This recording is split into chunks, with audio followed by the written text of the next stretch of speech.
ओम दुम दुर्गाय नमः। स्वागत है आप सभी का हमारे चैनल पर। आज है दिनांक 22 जनवरी 2026 और आज माघ मास की गुप्त नवरात्रि का चौथा दिन है। और आज के दिन सुनेंगे दुर्गा सप्तशती के अध्याय 5, 6, 7 और 8। नियम के अनुसार दुर्गा सप्तशती का पाठ सुनने से पहले देवी कवच, अर्गला स्तोत्र, कीलन स्तोत्र का पाठ भी सुनेंगे। तो आइए देवी माँ का ध्यान करते हुए आरंभ करते हैं देवी कवच का पाठ। मार्कंडे ऋषि बोले, हे पितामह, आप हमें कोई ऐसा परम गुप्त साधन बताइए जिसके द्वारा मनुष्यों की सभी प्रकार से रक्षा हो सके और जो अभी तक आपने किसी को नहीं बताया हो। ब्रह्मा जी बोले, हे ब्राह्मण, इस प्रकार का साधन तो परम पवित्र एवं परम गुप्त देवी जी का कवच ही है। इसी से प्राणी मात्र का कल्याण एवं सब प्रकार की रक्षा होती है। उसे सुनिए।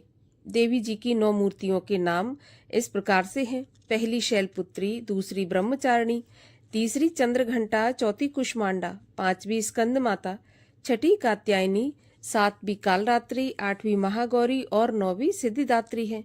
जो मनुष्य अग्नि में जल रहा हो, युद्ध भूमि में शत्रुओं के बीच फंस गया हो अथवा घोर संकट से ग्रस्त हो, वह मनुष्य भगवती की शरण में पहुंच जाए तो उसे घोर संकट से मुक्ति मिल जाती है। जो भक्ति भाव से देवी जी का स्मरण करते हैं उनकी सभी प्रकार से उन्नति होती है। हे भगवती, जो भी आपका स्मरण करते हैं निसंशय आप उनकी रक्षा करती हो। प्रेत की सवारी करने वाली चामुंडा देवी हैं। वाराही महेश पर, ऐन्द्री हाथी पर, वैष्णवी गरुण पर, माहेश्वरी बैल पर, कौमारी मोर पर और लक्ष्मी कमल के आसन पर विराजमान है। श्वेत रूप धारण करने वाली वृषभ के वाहन वाली ईश्वरी देवी हैं। हंस पर चढ़ी हुई सभी आभूषणों से भूषित ब्राह्मी देवी हैं। इस प्रकार अनेक रत्नों से विभूषित सभी योग शक्तियों से संयुक्त ये सब माताएं हैं। ये सभी देवियां क्रोध युक्त मुद्रा में रथों पर सवार होकर दर्शन देती हैं। ये शंख, चक्र, गदा, शक्ति, हल, मूसल, खेटक, तोमर, परशुपाश, कुंद, त्रिशूल, उत्तम आयुध, शारंग, धनुष इत्यादि अस्त्र शस्त्र दैत्यों के शरीर के नाश के लिए, भक्तों को अभय देने के लिए एवं देवताओं के हित के लिए धारण करती हैं। हे देवी, आपके दर्शन कठिन है।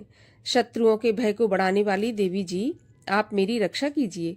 पूर्व दिशा में ऐन्द्री देवी रक्षा करें, अग्नि कोण में अग्नि देवता, दक्षिण में वाराही, नैऋत्य में खड्गधारिणी, पश्चिम में वारुणी, वायु कोण में मृगवाहिनी, उत्तर में कौमारी, ईशान कोण में शूलधारिणी, ऊपर ब्रह्माणी जी, नीचे वैष्णवी देवी रक्षा करें। इसी प्रकार शववाहिनी चामुंडा देवी 10 दिशाओं में रक्षा करें। जया मेरे आगे की, विजया मेरे पीछे की, बाईं ओर अजिता, दाईं ओर अपराजिता रक्षा करें। उद्योतनी मेरे शिखा की, उमा मेरे मस्तक पर विराजमान, भौहों की यशस्विनी, भौहों के मध्य में त्रिनेत्रा, नासिकाओं की यम घंटा देवी, नेत्रों के मध्य में शंखनी, कानों की द्वारवासिनी, कपोलों की कालिका, कानों के मूल देश की शांकरी रक्षा करें। नासिका की सुगंधा, ऊपर के होंठ की चर्चिका, नीचे के होंठ की अमृत कला और जिह्वा की सरस्वती रक्षा करें। कौमारी दांतों की चंडिका, कंठ प्रदेश की गले की चित्रघंटा, तालु प्रदेश की महामाया रक्षा करें। चिबुक की कामाक्षी, वाणी की सर्वमंगला, ग्रीवा की भद्रकाली, पृष्ठ अस्थियों की धनुर्धरी रक्षा करें। कंठ से बाहर नीलग्रीवा, कंठ की नली में नलकूबरी, दोनों कंधों की खड्गनी एवं मेरे भुजाओं की वज्रधारिणी रक्षा करें। दोनों हाथों की दंडिनी, उंगलियों की अंबिका, नाखूनों की शूलेश्वरी, कुक्ष प्रदेश की कुलेश्वरी रक्षा करें। हृदय की ललिता देवी, उदर की शूलधारिणी रक्षा करें। स्तनों की मद देवी, मन की शोक विनाशिनी, नाभि की कामनी, गुप्त इंद्रिय की गुहेश्वरी, लिंग की पूत कामनी, गुदा की महेशवाहिनी रक्षा करें। कटि प्रदेश की भगवती, घुटनों की विंध्यवासिनी, जंगाओं की महाबली देवी रक्षा करें। गुल्फों की नारसिंगी, पांव के तलुओं की तेजसी, उंगलियों की श्रीधरी देवी और तालुओं की पर्वतवासिनी रक्षा करें। नाखूनों की दंष्टा कराली, केशों की ऊर्ध्व केशनी, रोम छिद्रों की कौमारी और त्वचा की बागीश्वरी रक्षा करें। रक्त, मज्जा, वसा, मांस, अस्थियों एवं मेदे की पार्वती, अंतड़ियों की कालरात्रि, पित्त की मुकुटेश्वरी रक्षा करें। पद्मकोश की पद्मावती, कफ की चूड़ामणि, नाखूनों के तेज की ज्वालामुखी, सभी संधियों की अभेद्या देवी रक्षा करें। हे ब्रह्माणी, आप मेरे कुल की रक्षा करें। छाया की छत्रेश्वरी और मन, बुद्धि, अहंकार की धर्मधारिणी रक्षा करें।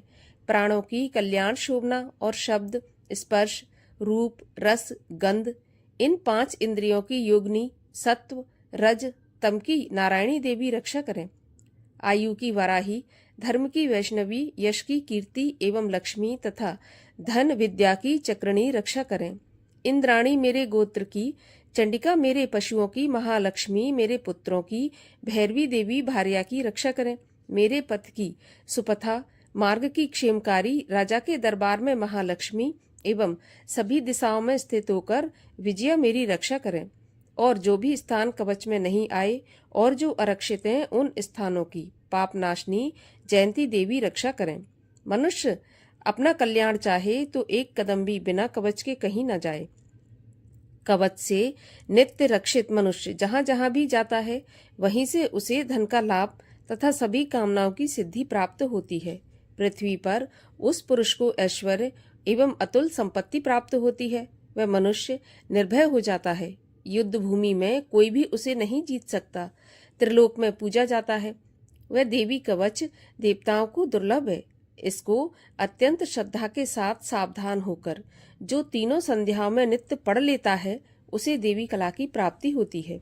कोई भी उसे तीनों लोकों में पराजित नहीं कर सकता। उसे अकाल मृत्यु नहीं आती। वह 100 वर्ष से भी अधिक आयु पाता है। ये कवच उसका तेज, यश और कीर्ति बढ़ा देता है। चंडी पाठ करने वाला सबसे पहले कवच पाठ कर ले। जब तक पर्वत, वन, काननों के साथ ये पृथ्वी टिकी रहती है, तब तक ऐसे पुरुष की संतति होने पर महामाया की कृपा से देव दुर्लभ परम स्थान की प्राप्ति होती है।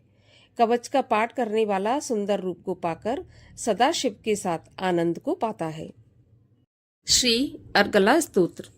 श्री मार्कंडेय जी बोले, जयंती, मंगला, काली, भद्रकाली, कपालिनी, दुर्गा, क्षमा, शिवा, धात्री, स्वाहा, स्वधा आदि देवियों को मेरा नमस्कार हो।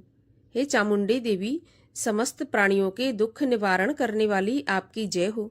सर्वव्यापक देवी कालरात्रि, आपकी जय हो। मधु तथा कैटभ दैत्यों का दलन करने वाली, ब्रह्मा जी को वर देने वाली, आपको नमस्कार हो। हे देवी, आप मुझे सुंदर रूप दो, जय दो, यश दो तथा क्रोध आदि शत्रुओं का नाश करो। महिषासुर का नाश करने वाली, भक्तों की सुखदाता देवी को नमस्कार हो।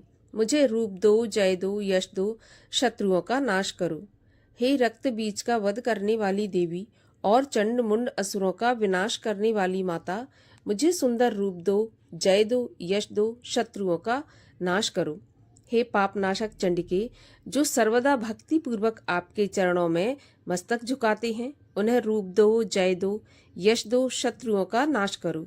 सभी व्याधियों का नाश करने वाली चंडिके, जो आपकी भक्ति पूर्वक स्तुति करते हैं, उन्हें रूप दो, जय दो, यश दो, शत्रुओं का नाश करो।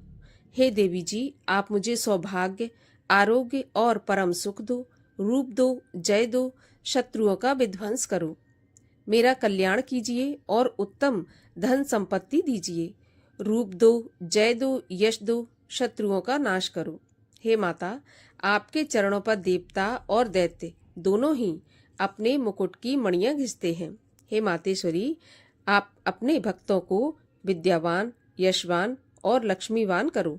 बड़े बड़े अभिमानी दैत्यों के अभिमान को चूर्ण करने वाली हे चंडिके, मैं आपको प्रणाम करता हूँ। हे 4 भुजाओं वाली माता, चतुर्मुख ब्रह्मा जी आपकी स्तुति करते हैं।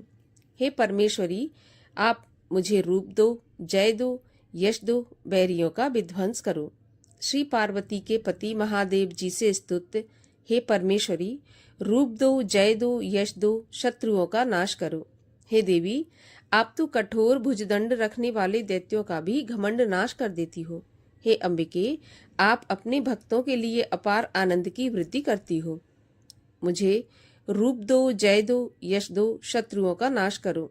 हे मातेश्वरी जी, आप मुझे ऐसी पत्नी प्रदान कीजिए जो मेरी इच्छाओं के अनुकूल हो और जो इस भयानक संसार रूपी समुद्र से मुझे तारने वाली हो, उत्तम कुल में उत्पन्न हो।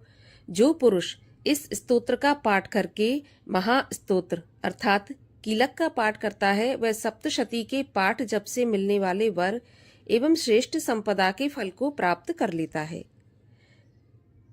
श्री कीलक स्तोत्र। ओम। मैं उन भगवान सदाशिव को नमस्कार करता हूँ जिनके दिव्य 3 नेत्र हैं, जिनका शरीर विशुद्ध ज्ञान स्वरूप है, जो मोक्ष प्राप्ति के कारण है। अर्ध चंद्रमा जिनके मस्तक पर शोभायमान है। श्री मार्कंडेय बोले, मंत्रों के शाप एवं उत्कीलन आदि को समझकर पाठ करने वाला पुरुष मोक्ष पा लेता है, अतः इसका ज्ञान होना आवश्यक है।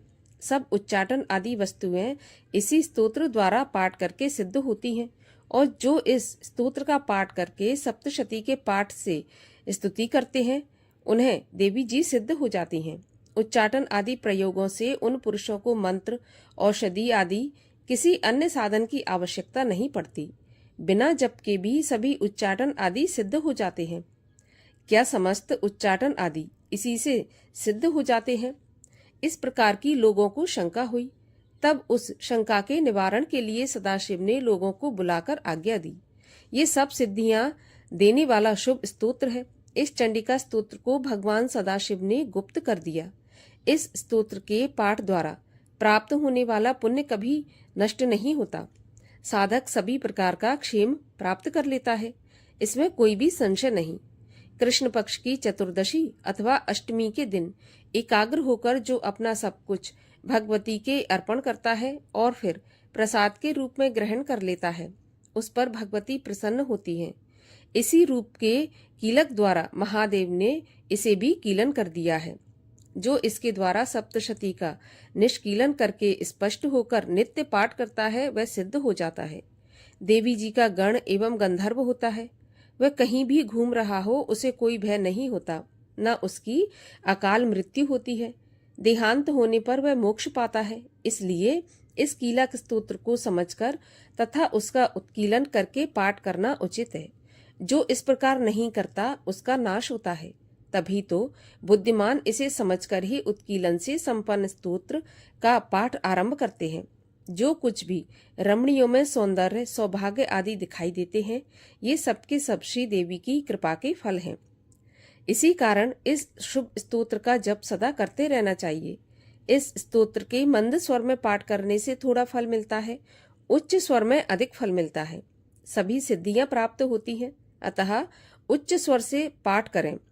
जिस भगवती की कृपा द्वारा सौभाग्य, आरोग्य, संपत्तियां, शत्रुनाश तथा परम मोक्ष की प्राप्ति होती है, उस जगत की माता की स्तुति करनी चाहिए। रात्रि सूक्त। महातत्व आदि रूप व्यापक इंद्रियों से सब देशों में समस्त वस्तुओं को प्रकाशित करने वाली ये रात्रि रूपा देवी अपने उत्पन्न किए हुए जगत के जीवों के शुभ अशुभ कर्मों को विशेष रूप से देखती हैं और उनके अनुरूप फल की व्यवस्था करने के लिए समस्त विभूतियों को धारण करती हैं।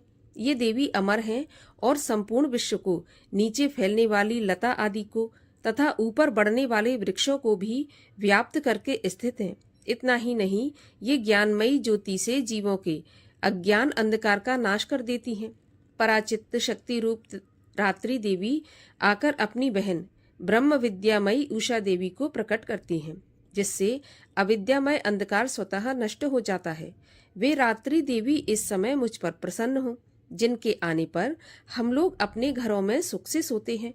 ठीक वैसे ही जैसे रात्रि के समय पक्षी वृक्षों पर बनाए हुए अपने घोंसलों में सुखपूर्वक शयन करते हैं, उस करुणामयी रात्रि देवी के अंक में संपूर्ण ग्रामवासी मनुष्य, पैरों से चलने वाले गाय, घोड़े आदि पशु, पंखों से उड़ने वाले पक्षी एवं पतंग आदि, किसी प्रयोजन से यात्रा करने वाले पथिक और बाज आदि भी सुखपूर्वक सोते हैं। हे रात्रिमयी चित्त शक्ति, तुम कृपा करके वासनामयी वृक्की तथा पापमय वृक्क को हमसे अलग करो। काम आदि तस्कर समुदाय को भी दूर हटाओ। तदनंतर हमारे लिए सुखपूर्वक तरने योग्य हो जाओ। मोक्षदायिनी एवं कल्याणकारिणी बन जाओ। हे उषा, हे रात्रि की अधिष्ठात्री देवी, सब ओर फैला हुआ ये अज्ञानमय काला अंधकार मेरे निकट आ पहुंचा है। तुम इसे ऋण की भांति दूर करो। जैसे धन देकर अपने भक्तों के ऋण दूर करती हो, उसी प्रकार ज्ञान देकर इस अज्ञान को भी हटा दो। हे रात्रि देवी, तुम दूध देने वाली गौ के समान हो। मैं तुम्हारे समीप आकर स्तुति आदि से तुम्हें अपने अनुकूल करता हूँ। परम व्योम स्वरूप परमात्मा की पुत्री, तुम्हारी कृपा से मैं काम आदि शत्रुओं को जीत चुका हूँ। तुम स्तोम की भांति मेरे इस हविष्य को भी ग्रहण करो। श्री दुर्गा सप्तशती 5वां अध्याय प्रारंभ। ऋषि बोले, प्राचीन समय में शुम्भ निशुम्भ दोनों असुरों ने बल के मद में आकर इंद्र का त्रिलोकी का राज्य और यज्ञों के भाग छीन लिए। उन्हीं दोनों ने सूर्य, चंद्रमा, कुबेर और वरुण का अधिकार पा लिया। वायु एवं अग्नि का काम भी वे ही करने लगे। देवताओं को तो अपमानित, पराजित एवं राज्य भ्रष्ट करके स्वर्ग से निकाल दिया। जिनके अधिकार उन दोनों असुरों ने छीन लिए थे, वे सभी पराजित देवता अपराजिता देवी का स्मरण करने लगे कि उस देवी ने तो हमें वरदान दिया था कि आपत्ति काल में मेरा स्मरण करने पर तुम्हारे महान संकट उसी क्षण दूर कर दूंगी। यही वरदान विचार करके पर्वतराज हिमालय के पास सभी देवता पहुंचे। वहां भगवती की स्तुति करते हुए देवता बोले, देवी एवं महादेवी को नमस्कार हो, शिवा को सदा नमस्कार हो, प्रकृति भद्रा को नमस्कार हो। हम सनियम उस भगवती को प्रणाम करते हैं। रुद्र रूपा को नमस्कार है। नित्य स्वरूपा गौरी एवं धात्री को नमो नमः। ज्योत्सना रूपिणी चंद्र स्वरूपा एवं सुखमयी को निरंतर नमो नमः। प्रणाम करने वालों की उन्नति करने वाली सिद्धि स्वरूपा को नमस्कार हो। दैत्यों की लक्ष्मी, राज्य लक्ष्मी, शिव शंकर पत्नी माता जी को नमो नमः हो। दुर्गा संकट के पार कराने वाली दुर्गपारा, सार रूप सारा, सर्वकारिणी ख्याति कृष्णा धूम्रा देवी को निरंतर नमस्कार हो। अत्यंत सुंदर एवं अत्यंत भयंकर रूप उस देवी को बार बार प्रणाम हो। जगत की प्रतिष्ठा रूपा कृति देवी को नमो नमः हो। जो देवी सभी प्राणियों में चेतना कही जाती हैं, उसे बार बार नमस्कार हो। जो देवी सभी प्राणियों में निद्रा रूप से कही गई हैं, उन्हें नमस्कार हो, उसे बार बार नमस्कार हो। जो देवी सभी जंतुओं में क्षुधा और छाया रूप से स्थित है, उसे नमस्कार हो, उसे बार बार नमस्कार हो। जो देवी प्राणियों में क्षमा शक्ति तथा तृष्णा रूप में स्थित है, उसे नमस्कार हो, उसे बार बार नमस्कार हो। जो देवी सब प्राणियों में लज्जा, शांति और श्रद्धा रूप में स्थित है, उसे नमस्कार, उसे बार बार नमस्कार हो।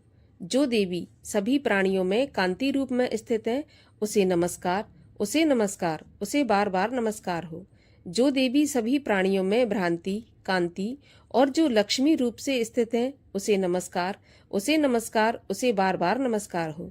जो देवी समस्त जीव मात्र में वृत्ति रूप से स्थित है, उसको नमस्कार है, उसको नमस्कार है, उसको बार बार नमस्कार है।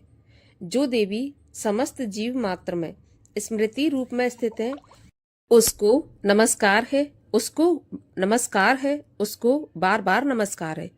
जो देवी समस्त जीव मात्र में तुष्टि रूप में स्थित है, उसे नमस्कार है, उसको नमस्कार है, उसको बार बार नमस्कार है।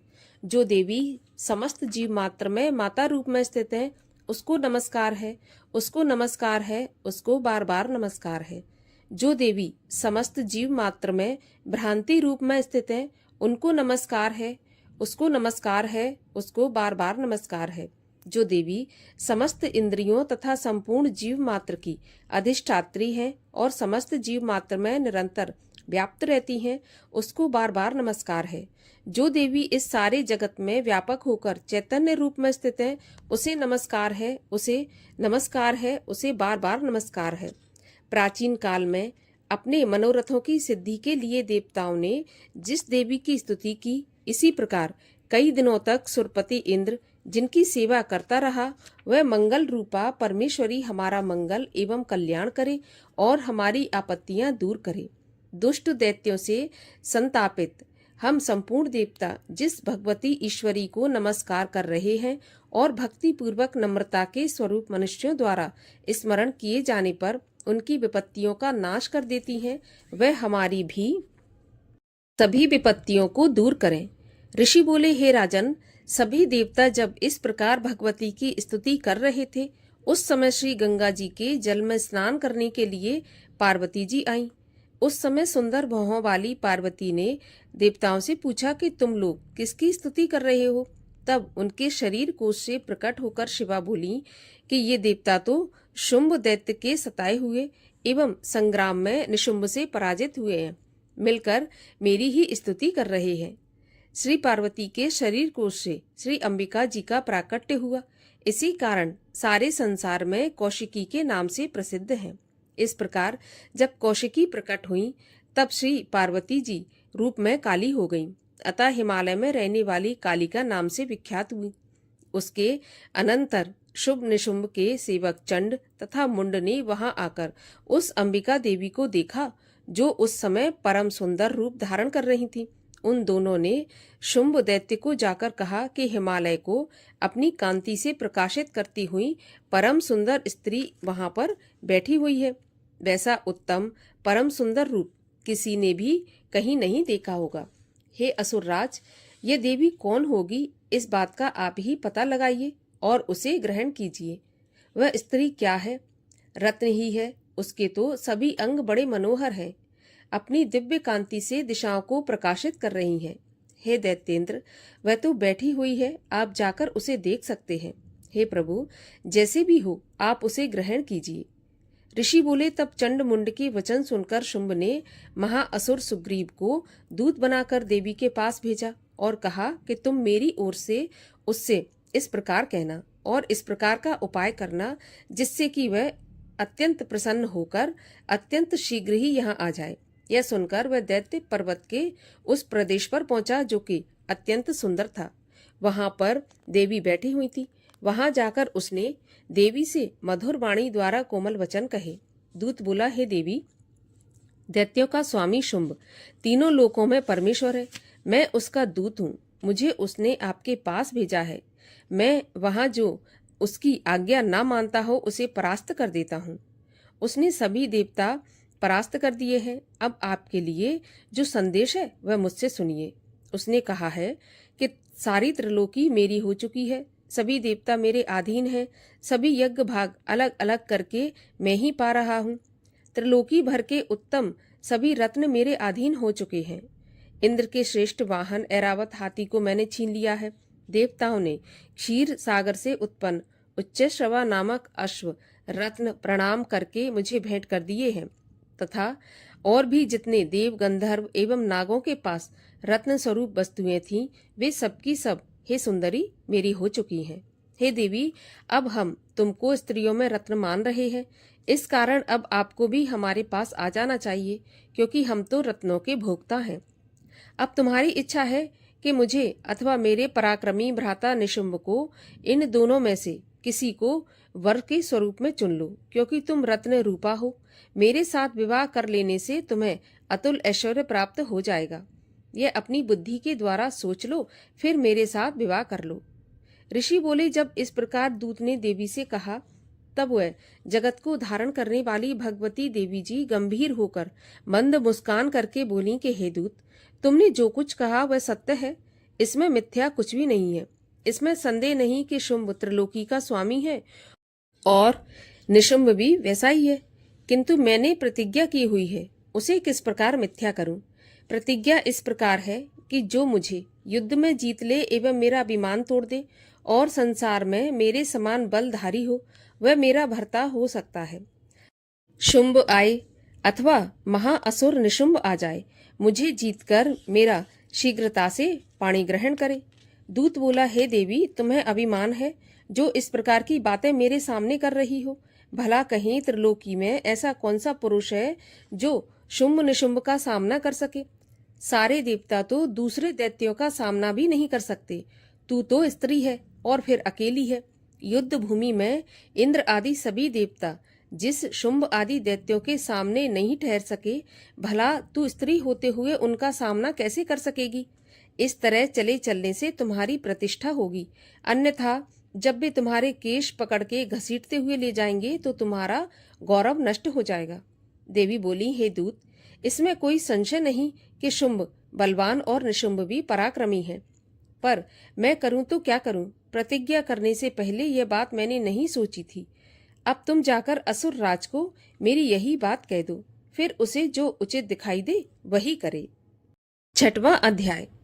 ऋषि बोले, देवी जी का इस प्रकार का वचन सुनकर दूत क्रोध से लाल होकर लौट आया और फिर दैत्यराज को विस्तार के साथ सभी बातें सुना दी।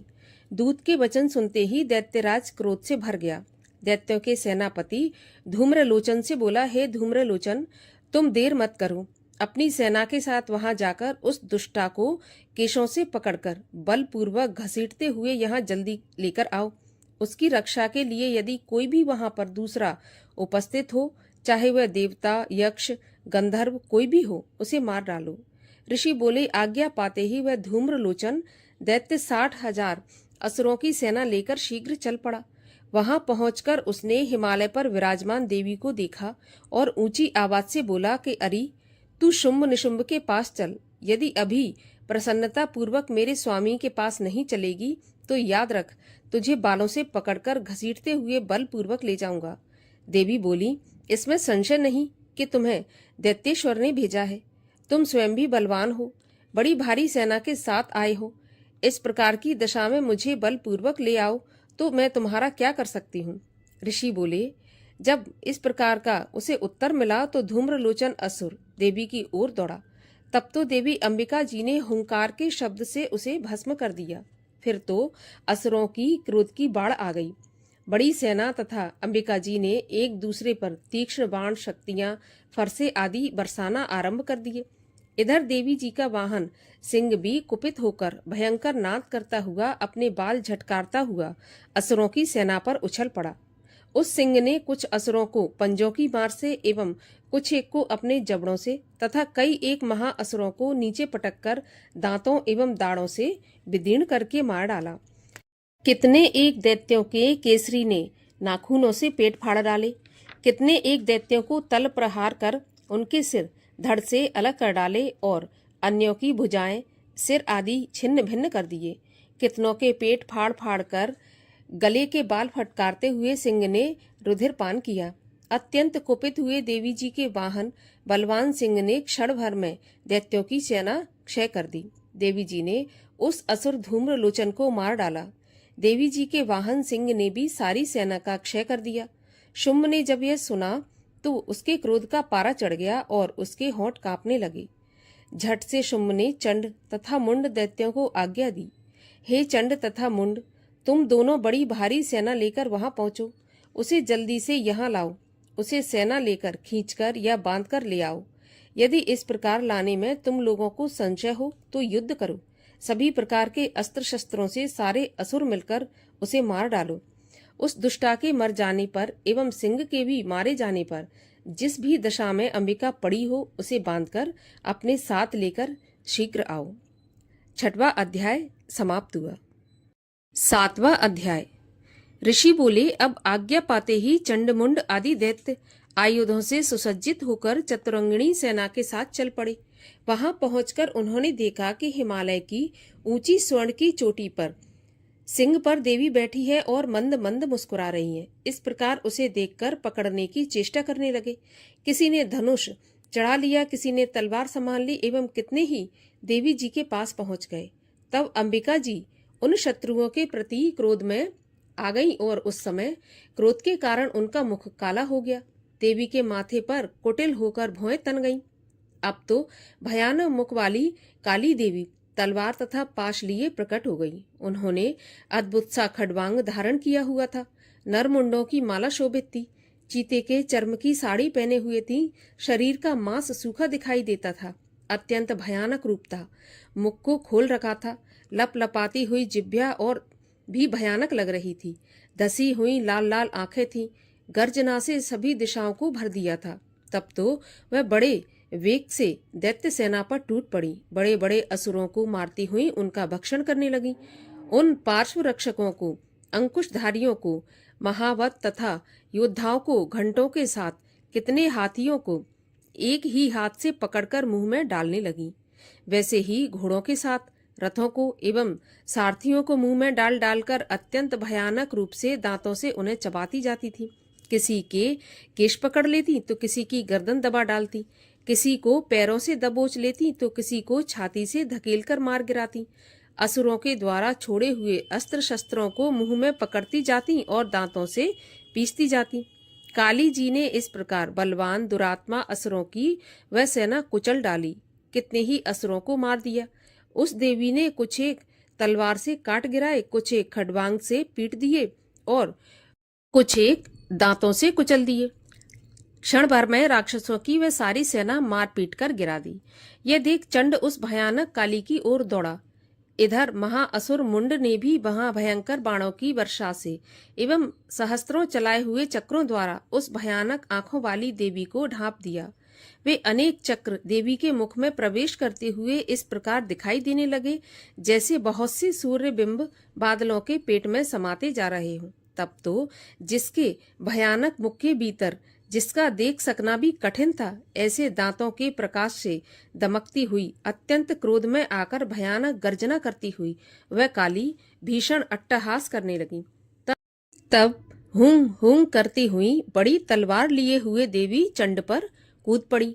उसी बालों से पकड़कर उसी तलवार से झट चंड का सिर काट दिया। तब चंड को इस प्रकार मारा गया देखकर मुंड देवी की ओर दौड़ा। कुपित काली ने तलवार से मारकर पृथ्वी पर मुंड को भी गिरा दिया। महाबली मुंड को मरा हुआ देखकर और सेना का नाश देखकर बाकी सेना भयभीत होकर इधर उधर भाग गई। अनंता काली जी ने चंड तथा मुंड के सिर हाथ में ले लिए, फिर भयानक अट्टहास करती हुई चंडिका के पास पहुंचकर बोली, मैंने ये चंड और मुंड नामी महापशु आपकी भेंट चढ़ा दिए। अब तो शुंभ निशुंभ का आप स्वयं वध करना। ऋषि बोले, अपने सम्मुख लाए हुए चंडमुंड महाअसुरों को देख कल्याणी चंडिका काली से ललित वचन बोली, हे देवी कालिके, क्योंकि तुम चंडमुंड को लेकर मेरे पास आई हो, इस कारण लोक में चामुंडा के नाम से तुम्हारी ख्याति होगी। 7वां अध्याय समाप्त हुआ। 8वां अध्याय। ऋषि बोले, चंड मुंड दोनों दैत्यों के मारे जाने पर एवं बहुत सी सेना के भी क्षय हो जाने पर असुर राजा महाप्रतापी शुंभ के चित्त में भारी क्रोध पैदा हो गया। उसने सभी दैत्यों की सेना को युद्ध के लिए आज्ञा दे दी। उसने कहा, आज 86 उदायुध सेनापति अपनी सारी सेना को लेकर चलें। असुर 84 कंबू सेनापति भी अपनी सेना के साथ युद्ध के लिए निकले और मेरी आज्ञा से 50 करोड़ वीर्य कुल के असुर तथा 100 धौम्र कुल के सेनापति सेनाओं के साथ कूच कर दें और फिर मेरी आज्ञा से कालिक, मौर्य, दौरहत, काली के सभी असुर तैयार होकर शीघ्र प्रस्थान करें। भयंकर शासन करने वाले असुर राज शुंभ ने इस प्रकार आज्ञा देकर स्वयं भी बहुत सी सेनाओं के साथ प्रस्थान कर दिया। तब चंडिका ने देखा, अब इस ओर भयानक सेना लेकर निशुंभ आ रहा है। तब तो उन्होंने अपने धनुष की टंकार करके पृथ्वी आकाश के मध्य भाग को गुंजा दिया। हे राजन, उस समय सिंह ने भी बड़ी भारी गर्जना की। फिर अंबिका जी ने घंटा बजाकर उस गर्जना को और भी बढ़ा दिया। उस शब्द को सुनकर दैत्य सेनाओं ने आकर चारों ओर से देवी, सिंह और काली को क्रोध के साथ घेर दिया। इसी अवसर के मध्य में, हे राजन, दैत्यों के नाश के लिए तथा देवताओं की वृद्धि के लिए अत्यंत बल एवं पराक्रम से संपन्न होकर ब्रह्मा, विष्णु, शिव, कार्तिक स्वामी, इंद्र आदि देवों की शक्तियां उन्हीं के शरीरों से निकलकर उन्हीं रूपों से चंडिका के पास आ गईं। जिस देवता का जो रूप जैसे भूषण तथा वाहन है, उन्हीं वस्तुओं से संपन्न होकर वह देवता शक्ति वही रूप धारण कर दैत्यों के साथ युद्ध करने आ गई। ब्रह्मा जी की शक्ति, जिसे ब्रह्माणी कहा जाता है, जो हंसों से जुते हुए विमान पर आरूढ़ थी, अक्षय सूत्र कमंडल से शोभित थी, सबसे प्रथम उपस्थित हुई। महेश्वर की शक्ति वृषभ पर विराजमान सुंदर त्रिशूल धारण किए, महासर्पों के कंकण धारण किए, मस्तक पर चंद्र रेखा सुशोभित थी, वह मातेश्वरी शक्ति आ गई। कार्तिक स्वामी की शक्ति हाथ में शक्ति लिए मोर पर बैठकर गुहर रूपणी कौमारी अंबिका शक्ति दैत्यों से युद्ध करने आई। वैसे ही विष्णु की शक्ति गरुड़ पर सवार होकर शंख, चक्र, गदा, शांग एवं खंग हाथ में लिए वहां वैष्णवी शक्ति आ गई। यज्ञ वराह का विचित्र रूप धारण करने वाली विष्णु की वराह शक्ति वैसा ही शरीर धारण करके वहां आई। नरसिंह जी के समान शरीर को धारण किए गर्दन के बालों को फटकारने से आकाश के तारों को बिखेरती हुई नारसिंगी शक्ति वहां आ पहुंची। इंद्र की शक्ति इंद्र के समान रूप वाली 1000 नेत्र धारण किए वज्र हाथ में लेकर ऐरावत गजराज पर आरूढ़ होकर वहां आ गई। तब उन शक्तियों से घिरे हुए शंकर जी ने चंडिका से कहा, मेरी प्रसन्नता के लिए शीघ्र से शीघ्र इन असुरों का संहार करो। तब देवी के शरीर से अत्यंत भयानक सैकड़ों गीदड़ियों की भांति हुंग हुंग करती हुई बड़ी चंडिका शक्ति प्रकट हो गई। तब उस अपराजिता देवी ने धुएं जैसे जटा वाले शिव से कहा कि भगवान, आप दूत बनकर शुंभ निशुंभ के पास जाएं। वहां जाकर उन महाअभिमानी शुंभ निशुंभ दानव को तथा युद्ध में आए हुए दूसरे दानवों को भी यह कहें कि हे दानवों, यदि तुम लोग जिंदा रहना चाहते हो तो त्रिलोकी का राज्य इंद्र प्राप्त करे, सभी देवता यज्ञ भाग पाएं और तुम लोग पाताल लोक में चले जाओ। यदि तुम्हें कुछ बल का अभिमान हो और युद्ध की अभिलाषा हो तो फिर आ जाओ, ताकि तुम्हारे मांस से मेरी गीदड़ियां तृप्त हो जाएं। इस दूत रूप में स्वयं शिव को ही देवी जी ने नियुक्त किया। वह शिव शक्ति संसार में शिवदूती के नाम से विख्यात हुई। जब शिव द्वारा कथित देवी जी के वचन उन महाअसुरों ने सुने तो बड़े क्रोध में आ गए और जहां कात्यायनी देवी स्थित थी उस ओर बढ़ने लगे। वहां कुपित होकर उन देव शत्रुओं ने बाण, शक्ति, दृष्टि आदि आयुधों से देवी जी पर पहले वर्षा करना आरंभ कर दिया। तब टंकार करके धनुष द्वारा पैने पैने बाण छोड़कर देवी जी ने खेल खेल में उनके फेंके हुए बाण, शूल, शक्ति, परशु आदि शस्त्रों को काट डाला। फिर काली भी उनके सामने होकर शत्रुओं को शूल के प्रहारों से चीरती फाड़ती, खटवांग से कुचलती मारती विचरण करने लगी। इधर ब्रह्माणी शक्ति भी जिस ओर दौड़ती उसी ओर अपने कमंडल का जल छिड़क देती, जिससे शत्रुओं का पराक्रम एवं तेज नष्ट होता जा रहा था। माहेश्वरी शक्ति ने त्रिशूल द्वारा, वैष्णवी शक्ति ने चक्र द्वारा और कौमारी शक्ति ने शक्ति द्वारा उन दैत्यों का क्षय करना आरंभ कर दिया। इंद्री शक्ति के वज्र गिराने से सैकड़ों दैत्य दानव विदीर्ण होकर रुधिर के पतनाले बहाते हुए पृथ्वी पर गिरने लगे। वराही शक्ति ने तो कुछ एक को तुंड प्रहार से मार गिराया। कितने दैत्यों की छातियां अपनी दाढ़ों के अग्रभाग से चीर डाली। वराह मूर्ति ने चक्र द्वारा बहुत से दैत्य चीड़ फाड़ डाले। कितने महादैत्यों को नारसिंगी शक्ति अपने नाखूनों से विदीर्ण करके खाने लग गई। कितने दैत्य शिवदूती के कठोर अट्टहास से भयभीत होकर पृथ्वी पर गिरते गए और उन्हें वह खाती गईं। इस प्रकार अत्यंत कुपित होकर अनेक उपायों द्वारा बड़े बड़े दैत्यों को मारते हुए मात्रगण को देखकर देव शत्रुओं के सैनिक भागने लग गए। उन दैत्यों को मात्रगण से पीड़ित होकर भागते हुए देखकर क्रुद्ध महाअसुर रक्तबीज युद्ध करने के लिए आ गया। रक्तबीज के वज्रमय शरीर से एक भी रुधिर बिंदु जब पृथ्वी पर गिरती तब उसी के समान बलवान दूसरा असुर पैदा हो जाता। उस महाअसुर ने आकर इंद्र शक्ति के साथ युद्ध किया। तब ऐन्द्री शक्ति ने अपने वज्र के द्वारा रक्तबीज की ताड़ना की। वज्र के लगते ही उसके शरीर से बहुत से योद्धा पैदा हो गए, जिनका रूप पराक्रम रक्तबीज के समान था। जितनी भी रक्त की बूंदें शरीर से गिरती थीं, उनके उतने ही सदृश बलवान वीर पराक्रमी पुरुष उत्पन्न हो जाते। वे रक्तबीज से उत्पन्न हुए पुरुष भी अत्यंत भयानक अस्त्र शस्त्र से सुसज्जित होकर मात्र गणों के साथ लड़ने लगे। फिर ऐन्द्री ने वज्र से उसका सिर शत विक्षत कर दिया। उससे रुधिर बह उठा। तब हजारों पुरुष रुधिर से पैदा हो गए। वैष्णवी शक्ति ने चक्र द्वारा उसे मारा। ऐन्द्री ने गदा द्वारा असुरराज की ताड़ना की। वैष्णवी के चक्र से क्षत होकर उसके शरीर से जैसे ही रक्त बहा, उससे हजारों उसी के समान महाअसुर पैदा हो गए, जिससे संपूर्ण जगत भर गया। कौमारी ने शक्ति से उसे मारा। वराही ने तलवार से, माहेश्वरी ने महाअसुर रक्तबीज का त्रिशूल से हनन किया। उस दैत्य ने भी गदा द्वारा सभी मात्र गणों को अलग अलग मारा। उस समय रक्तबीज बड़े क्रोध में समाविष्ट था। शक्ति, शूल आदि आयुधों से कई बार विक्षत होने पर उसके शरीर से रक्त प्रवाह के पृथ्वी पर गिरते ही सैकड़ों असुर उत्पन्न हो चुके थे। दैत्य के रुधिर से उत्पन्न उन असुरों से सारा जगत व्याप्त हो गया। देवताओं को डरा एवं उदास देखकर तब शीघ्र ही चंडिका ने काली से कहा कि चामुंडे, अपना मुख तुम अधिक विस्तार से फैला लो। मेरे शस्त्र के प्रहार से गिरते हुए रुधिर बिंदु और बिंदुओं से उत्पन्न महादैत्यों को अपने वेगवान मुख द्वारा खाती जाओ और युद्ध भूमि में रुधिर उत्पन्न इन महादैत्यों का भक्षण करती घूमती रहो। इस प्रकार कहकर चंडिका ने रक्त बीज पर त्रिशूल से प्रहार किया। फिर काली ने रक्त बीज का रुधिर मुख में ग्रहण कर लिया। उस दैत्य ने भी चंडिका पर गदा चलाई, किंतु उस गदापात द्वारा चंडिका को कुछ भी वेदना नहीं हुई।